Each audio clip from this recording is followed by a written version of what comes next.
दरिया की नदी नर्मदा। अमृतलाल बेगड़। खलघाट से बोरखेड़ी। यहाँ से गए पूरे 6 महीने भी नहीं हुए कि फिर आ गए। साटक संगम के मंदिर की देखभाल करने वाली मराठी महिला ने हमारा स्वागत करते हुए कहा, मैं तो सोच ही रही थी कि आप अभी तक नहीं आए, लेकिन आपका तीसरा साथी कहाँ है? कौन? अनिल। उसकी परीक्षाएं चल रही हैं, इसलिए नहीं आ सका। लेकिन आप इतना ढेर सारा सामान लेकर क्यों आए?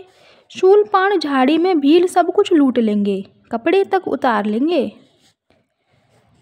निहायत जरूरी सामान ही तो लिया था। 60-8 दिन का राशन, 10-12 दिन का नाश्ता, कुछ बर्तन, दरी, 2 चादरें, 2 जोड़ी कपड़े, तौलिया, टॉर्च और कुछ छोटी मोटी चीज़ें। बस यही थी हमारी गृहस्थी। इस बार स्टोव नहीं लिया था, दाढ़ी बनाने का सामान भी नहीं लिया था, और झाड़ी यहाँ से कोई 100 किलोमीटर बाद शुरू होगी। तब तक तो कुछ आराम से रह लें, फिर देखा जाएगा। 19 मई 1985 सुबह की पहली उजास के साथ साटक संगम से चले। पास ही खलघाट का पुराना पुल है, थोड़ा आगे नया पुल है। बम्बई आगरा राजमार्ग इसी पर से जाता है, इसलिए दिन रात वाहनों का तांता लगा रहता है। तेज लू चल रही है। एक तो गर्मी के दिन, फिर पश्चिमी निमाड़ की गर्मी। थोड़ी ही देर में पसीने से नहा उठे। रात्रि निवासी 11 लिंगी के मंदिर में रहा। रात्रि निवास 11 लिंगी मंदिर में रहा। एकांत स्थान। मंदिर में एक स्वामी जी ठहरे थे। जब मैंने उनसे कहा कि आगे हम झाड़ी में से जाएंगे, तो उन्होंने कहा, आप उसमें भटक जाएंगे, महीनों लग जाएंगे। झाड़ी कुल 80 मील की है, महीनों कैसे लग जाएंगे?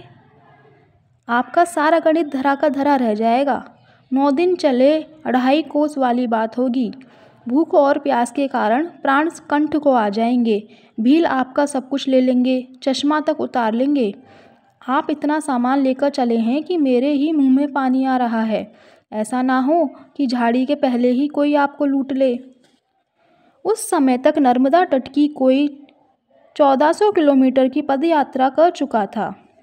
अगर ये कहीं शुरू में ही मिल गए होते तो मैं शायद घर से बाहर निकलने की हिम्मत ही ना करता। अपने चेले चामुंडों के साथ वे पास के गांव में चले गए, तो उस एकांत स्थान में हम 2 ही रह गए, मैं और श्यामलाल। दुर्लभ साथी है यह श्यामलाल। चाहे कितना बोझ उठाना पड़े, चाहे जितना चलना पड़े, कोई फर्क नहीं पड़ता। मेरे पीछे अपनी जान तक जोखिम में डालने के लिए तैयार रहता है। खुले में सोए। अमावस्या की रात थी। आकाश में अनगिनत तारे जगमगा रहे थे। तारे तो रोज रहते हैं, लेकिन आज आकाश कैसा बोराया है। मेरा मन आकाश में खरीदारी करने के लिए चल पड़ा। मैं अनंत आकाश में मोलभाव कर रहा था। तभी कुछ चींटियों ने मुझे काटा और मैं आसमान से धरती पर आ गिरा। बहुत चींटियाँ थी। कई बार जगह बदली, फिर भी ठीक से नहीं सो सके। सुबह चल दिए। दोपहर को मारू की चिचली पहुँचे। धर्मशाला में रुके। इसमें एक युवा साधु रहता था। उसने कहा, झाड़ी में से ही जाइए, 7-8 दिन में पार हो जाएंगे। मार्ग कठिन जरूर है, लेकिन भूलने भटकने का कोई सवाल नहीं। बस मैया के किनारे किनारे चलिए। झाड़ी में एक भी पेड़ नहीं है, इसलिए ज़्यादा धूप मत होने दीजिए। हाँ, आपका सारा सामान लुट जाएगा। आपके पास लंगोट है या नहीं? नहीं। तो पहनेंगे क्या? भील आपको नंगा कर देंगे।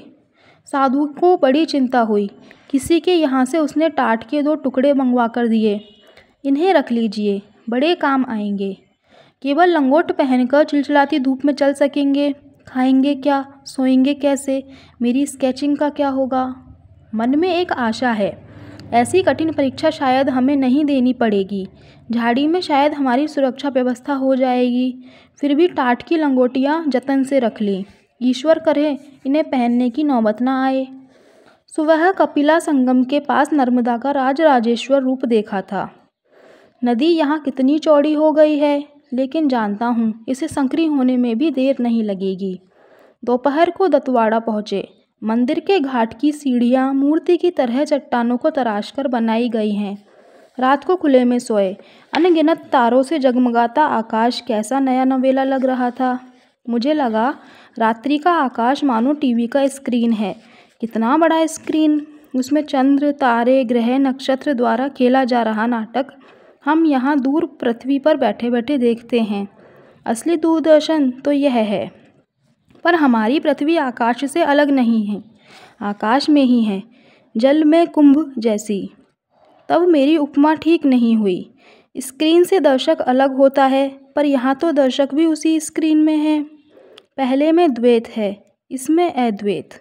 लेकिन मेरी द्वैत अद्वैत की मीमांसा आगे बढ़े इसके पहले कुछ चींटियों ने काटकर मुझे याद दिलाया कि मैं वहाँ नहीं, यहाँ हूँ। बहुत चींटियाँ हैं, रोज़ रात को बार बार जगह बदलनी पड़ती है। अगला पड़ाव पिपलोद, इसके बाद का पड़ाव राजघाट, राजघाट से झाड़ी शुरू।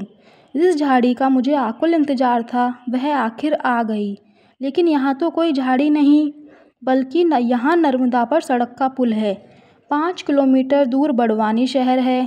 शासकीय कार्यालय, थाना आदि बड़वानी में है। श्यामलाल को राजघाट की धर्मशाला में बिठाकर मैं बड़वानी गया। पुलिस के उच्च अधिकारी से मिला। अपना संक्षिप्त परिचय देकर कहा कि झाड़ी में मेरी सुरक्षा व्यवस्था करने की कृपा करें। उन्होंने तुरंत थानेदार को फ़ोन किया। थानेदार की आवाज़ बुलंद थी, मुझे भी सुनाई दे रही थी। वे कह रहे थे, भील तो लूटेंगे, यह उनकी सैकड़ों वर्ष पुरानी परंपरा है। हम किस किस की व्यवस्था करते फिरेंगे। लेकिन इनके पास इंदौर संभाग के आयुक्त का पत्र है, यह व्यवस्था हमें करनी ही होगी। फिर मुझसे कहा, आप एक काम कीजिए, थानेदार साहब से खुद मिल लीजिए। थानेदार उसी भवन में नीचे बैठते थे। युवा सुपुरुष थानेदार बात बात पर ठहाका लगाते थे। मेरी बात ध्यान से सुनकर बोले, तो आप लेखक हैं? मेरे पिता भी लेखक थे। मैं आपकी पूरी मदद करूंगा, आप बिल्कुल निश्चिंत रहें। पुलिस विभाग के प्रति मेरी श्रद्धा एकाएक बढ़ गई। राजघाट से बोरखेड़ी तक का इलाका उनके अधीन था। बोरखेड़ी से झलकन संगम तक का इलाका पाटी थाने के अंतर्गत था। वहाँ उन्होंने वायरलेस से खबर भिजवा दी। पक्का इंतजाम करके बोले, कल सुबह आपके पास पुलिस के 2 जवान बंदूक लेकर आ जाएंगे।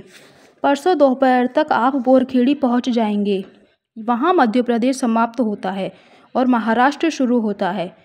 वहाँ से कोई खतरा नहीं, आप अकेले जा सकते हैं। मैं चलने को हुआ तो कहने लगे, परसों मैं खुद बोरखेड़ी आकर देखूंगा कि आपकी व्यवस्था ठीक से हो रही है या नहीं। चिलचिलाती धूप में मैं राजघाट लौटा तो दोपहर के 3 बज रहे थे। आसमान में एक बड़े अलाव का रूप ले लिया था। फिर भी मैं बहुत खुश था। हमारी धर्मशाला में 3 बाबा पहले से ही ठहरे हुए थे। दो नौजवान थे और खूब तगड़े भी थे। बड़े मुंह फट थे, जो मुंह में आया बोलते थे। तीसरा उम्र में कुछ बड़ा था और दुबला पतला था। मुझे डर लगा कि आगे झाड़ी में कहीं ये बाबा ही हमें ना लूट लें। लेकिन जब तक मैं बड़वानी से लौटा वे तीनों जा चुके थे। मैंने राहत की सांस ली। दूसरे दिन सुबह बंदूक लिए पुलिस के 2 जवान आ गए तो हम चल पड़े। सशस्त्र पुलिस के साए में नर्मदा परिक्रमा करना कहाँ तक उचित है, लेकिन इसमें अनुचित भी क्या है। विश्वामित्र यज्ञ तभी कर पाए थे जब राम लक्ष्मण ने तीर धनुष से उनकी रक्षा की थी। रक्षा का उपकरण भर बदल गया है। तीर धनुष का स्थान बंदूक ने ले लिया है। थोड़ा आगे बढ़े ही थे कि ये तीनों बाबा मिल गए। उनमें से एक बड़ा तेज तर्रार था। उसने पुलिस वालों से कहा, बंदूक लेकर चले हो? भीलों के आगे अर्जुन का गांडीव भी कुछ नहीं काम आया था। तुम्हारी बंदूक धरी की धरी रह जाएगी। कहकर वह ठठाकर हंसा। पुलिस वाले भले थे, कुछ बोले नहीं। देखते देखते भीलखेड़ा आ गए। नर्मदा तट के इस छोटे से गांव का विशेष महत्व है। यहाँ एक सज्जन रहते हैं। परकम्मावासी उनके पास अपना सामान जमा करा देते हैं। जब उस तट से लौटते हैं तब वे उनका सामान वहाँ पहुँचा देते हैं। इस तरह वह झाड़ी में लुटने से बच जाते हैं। हम उनसे मिले। मेरे परदादा या शायद उनके भी दादा परिक्रमा पर निकले थे। तब भीलों ने उन्हें लूट लिया था। लेकिन उन्होंने यह सेवा कार्य शुरू किया जो आज तक चला आ रहा है। दोपहर को जांगर बाकुटी पहुँचे। वहाँ के सन्यासी ने हमारा बड़े प्रेम से स्वागत किया। भोजन बनाने की तैयारी कर ही रहे थे कि वे तीनों बाबा भी आ पहुँचे। तो फिर हम पांचों का भोजन साथ बना। हवा इतनी तेज थी कि कुटी के अंदर भी धूल ही धूल थी। शाम को बातें होने लगी। उन तीन बाबाओं में से एक पहलवान से बाबा के पास बढ़िया नई चादर थी। किसी ने कहा, भील इसे लूट लेंगे। अक्कड़ और फक्कड़ बाबा ने दूर बैठे एक ग्रामीण से तेज आवाज में कहा, इधर आ। ग्रामीण सहमा सहमा आया। यह ले जा। हमसे कहा, कोई मुझसे छीन ले, इससे पहले मैं ही क्यों न दे दूं। सुबह चल दिए। तीनों बाबा वहीं रह गए। तेज लू थी। रेत आती तो रेत की आंधी चलती। अब नदी के दोनों ओर पहाड़ झांकने लगे थे। बीजासेन के पास है हिरनफाल। हिरनफाल में दोनों ओर की पहाड़ियाँ आमने सामने हैं। बीच की चट्टानों में से सकरी नर्मदा बह रही है। हिरनफाल है शूलपाण झाड़ी का प्रवेश द्वार। यहाँ नर्मदा मानो अपने द्वार बंद कर लेती है और दुनिया बाहर रह जाती है। बोरखेड़ी यहाँ से ज़्यादा दूर नहीं, लेकिन नर्मदा के किनारे किनारे जाना संभव नहीं। पास ही टेढ़ी मेढ़ी चढ़ती उतरती कच्ची सड़क है। उससे हम बोरखेड़ी आ गए। गांव के मुखिया के घर ठहरे। तीसरे पहर मोटरसाइकिल की आवाज़ सुनाई दी।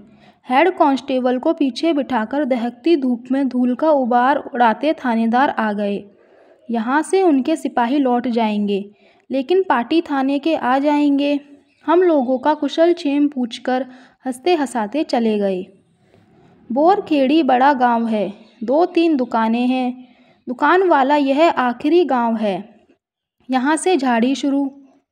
श्यामलाल, जो लेना हो ले लो, आगे कुछ नहीं मिलेगा। शाम को पाटी के सिपाही आ गए। बानखेड़े और सिसोदिया। बानखेड़े इस इलाके का अच्छा जानकार है। गांव खेड़े में एक का मेहमान, सबका मेहमान। कुछ ग्रामीण हमें यहाँ की सबसे ऊंची पहाड़ी पर ले गए। नाम है बाबा बूढ़ा। इसी पर से मैंने साँझ के सूरज को पश्चिमी क्षितिज में विलीन होते देखा। सूरज के डूब जाने पर भी मैं क्षितिज को देखता रहा, मानो यहीं खड़े खड़े शूलपाण की झाड़ी को देख लूँगा। सुबह चले तो हम 6 थे। 2 हम, 2 सिपाही और 2 ग्रामीण, जिन्हें सिपाहियों ने मार्ग दिखाने के लिए साथ में लिया था। इस तरह कमर कसकर, दल बांधकर हम झाड़ी के सबसे खतरनाक प्रदेश की ओर चल पड़े। झाड़ी ने जो जादू मेरे मन में जगाया था, जो सपने बुने थे, उसे पाने के दिन आखिर आ गए।